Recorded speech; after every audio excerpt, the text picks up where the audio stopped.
Juru bicara Kementerian Luar Negeri Qatar, Majid Al-Ansari, mendesak Selat Hormuz agar segera dibuka kembali. Dalam pernyataannya, Majid Al-Ansari juga mendukung agar negosiasi antara Amerika dan Iran dapat kembali berjalan untuk meredakan krisis regional.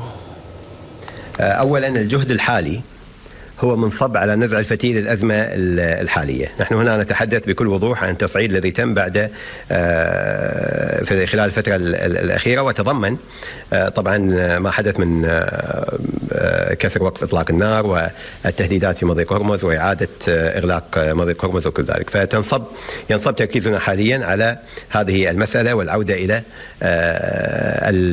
ما ورد في مذكرة التفاهم والعودة إلى المفاوضات بين الطرفين. هذه الجهود طبعا ما زالت مستمرة، ولكن كما تعلمون نحن بانتظار كذلك التوصل إلى اتفاق بين سلطنة عمان الشقيقة وإيران حول المضيق، ما سيمكننا طبعا من كما قلنا العودة إلى إطار المفاوضات. ولكن أيضا يجب التأكيد على أن الأزمة بشكلها الحالي هي تمثل طبعا تهديد علينا جميعا، ونحن لسنا في إطار تطبيق ما ورد في مذكرة التفاهم بشكل طبيعي. خارطة الطريق التي رسمتها مذكرة التفاهم ليس هو ما يتم حاليا، ولكن من ناحيتنا فنحن مستمرون في جهودنا، ونؤكد على أن الطريق الوحيد للمضي قدما هو وقف إطلاق النار، فتح مضيق هرمز وضمان حرية الملاحة والعودة إلى طاولة Perang antara Iran dengan Amerika Serikat dan Israel memasuki babak baru. Ketiga negara ini terus galang kekuatan untuk memperkuat militer mereka.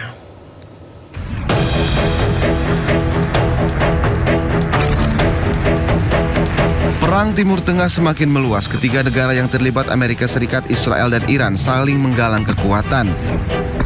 Iran merangkul sejumlah negara tetangga. Oman menjadi salah satu negara yang mendukung Iran menguasai Selat Hormuz. Kini, Iran mendekati Irak. Iran mengajak Irak untuk bersama-sama menghancurkan pangkalan militer Amerika Serikat di Timur Tengah. Presiden Amerika Serikat Donald Trump pun murka. Presiden AS Donald Trump mengancam akan membombardir Oman jika menghalangi upaya pembukaan kembali Selat Hormuz. I mean, we control it. We control it with the blockade. We have a blockade. We control it with the blockade. And I like the idea of declaring it a territory. We have total control over the Strait. Meski kondisi terus memanas, namun Pakistan terus mendorong Amerika Serikat dan Iran ke meja perundingan. Namun hingga kini belum ada kesepakatan antara keduanya. Perang di Timur Tengah semakin meluas. Iran mengancam akan menyerang pangkalan militer Amerika Serikat yang berada di Eropa.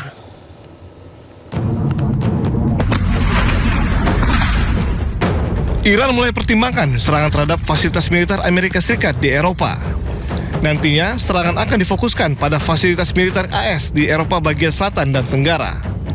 Tindakan ini akan diambil bila AS terus menyerang Iran. Salah satu yang menjadi target adalah Bulgaria, yang telah menyetujui penggunaan pangkalan udara Besmer untuk pesawat pengisian bahan bakar AS. Bulgaria pun telah bersiap menghadapi serangan Iran. Отношение на базата в Безмер, координирано с Министерството на отбраната и под ръководството на министър-председателя сме предприели всички възможни мерки, включително сме се подсигурили като мерките, които сме предприели, са за много по-високо ниво на заплаха от тази, която реално се докладва по линия на службите и постъпващата информация. Следим постоянно ситуацията и процесите и ще продължаваме да прилагаме мерки, които са изпреварващи и са в много по-голяма степен така интензивни спрямо нивото на информацията за заплаха към момента. Tak hanya itu, serangan yang menewaskan 3 personel militer AS menjadi bukti kemampuan Teheran menyerang target dalam jarak jauh.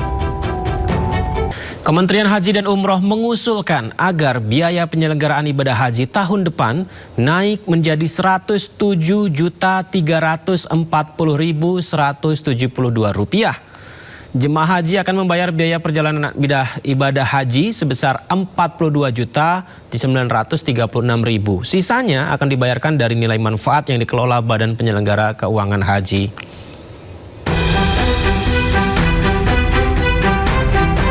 Kementerian Haji dan Umroh mengusulkan agar biaya penyelenggaraan ibadah haji pada tahun 2027 naik menjadi Rp107.340.172. Nantinya jemaah haji akan membayar biaya perjalanan ibadah haji sebesar Rp42.936.068 dan sisanya dibayarkan dari nilai manfaat yang dikelola BPKH. Menteri Haji dan Umroh Irfan Yusuf menyampaikan uang yang dibayarkan jemaah adalah untuk penerbangan dari embarkasi ke Arab Saudi dan akomodasi selama di Mekah. Sedangkan sisa 60% yang dibayarkan nilai manfaat terdiri dari komponen pelayanan akomodasi, pelayanan konsumsi, pelayanan transportasi, pelayanan di Arafah, Musdalifah, dan Mina.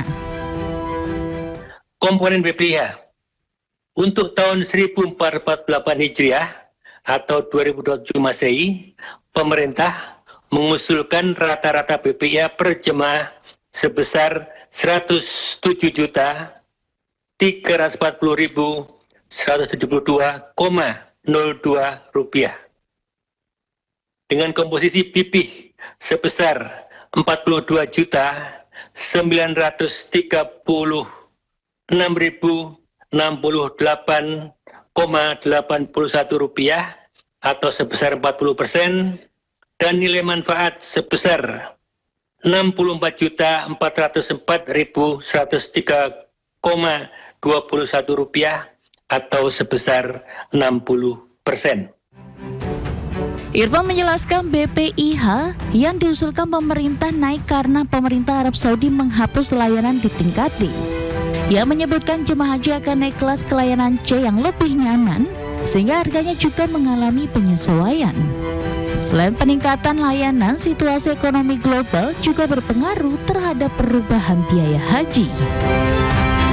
Indonesia dan Jerman terus memperkuat hubungan ekonomi melalui pengembangan kerjasama di sejumlah sektor strategis. Menko Perekonomian menjelaskan upaya memperkuat investasi dari Jerman didorong mulai dari investasi energi terbarukan, semikonduktor, hingga pendidikan vokasi. Dalam pertemuan tertutup antara delegasi pemerintah Jerman dengan Menko Perekonomian Erlangga Hartarto, Indonesia mendorong sejumlah proyek potensial di sektor energi terbarukan serta penguatan rantai nilai industri semikonduktor untuk menjadi tujuan investasi Jerman ke depannya. Selain itu, kerjasama pendidikan vokasi turut menjadi perhatian dikarenakan Jerman dinilai memiliki keunggulan dalam pengembangan pendidikan berbasis keterampilan. Seperti diketahui, Jerman merupakan salah satu mitra penting Indonesia dan telah banyak berkontribusi dalam pertumbuhan ekonomi dengan lebih dari 250 perusahaan asal Jerman telah menjalankan bisnis serta beroperasi di Indonesia dengan total investasi kumulatif sepanjang 2021 hingga 2026 mencapai 1,23 miliar dolar Amerika. Hampir 4 billion US dollar, dan tadi disampaikan kepada Menteri Commerce bahwa kita akan ada rapat untuk terus bagaimana kita bisa meningkatkan proyek-proyek green energy ini untuk bisa mendapatkan akses pembiayaan termasuk juga dari KfW. Dan kalau kita ketahui bahwa Jerman mempunyai keunggulan di bidang riset terapan, precision manufacturing, standar industri, dan inilah yang kita ingin kerjasamakan dalam pertemuan-pertemuan berikutnya. Sementara itu, Menteri Federal untuk Kerjasama Ekonomi dan Pembangunan Jerman, Rim Alabali Radovan, menegaskan komitmen negaranya untuk memperkuat kerjasama ekonomi dan pembangunan dengan Indonesia. Menurutnya, pelaku usaha Jerman memiliki peluang besar untuk berkontribusi dalam pembangunan berkelanjutan di Indonesia. A long-standing trustful cooperation, especially in the development cooperation, and I'm looking to strengthen our cooperation in the economic sector and also development. So we talked about how we can strengthen German businesses being part of sustainable development in Indonesia, especially in the field of renewable energy. Selain investasi, kedua pihak juga membahas perkembangan Indonesia-European Union Comprehensive Economic Partnership Agreement yang diharapkan dapat ditandatangani pada tahun ini. Erlangga menambahkan keunggulan Jerman dalam riset terapan precision manufacturing dan standar industri menjadi bidang yang akan terus dikembangkan dalam kerjasama kedua negara.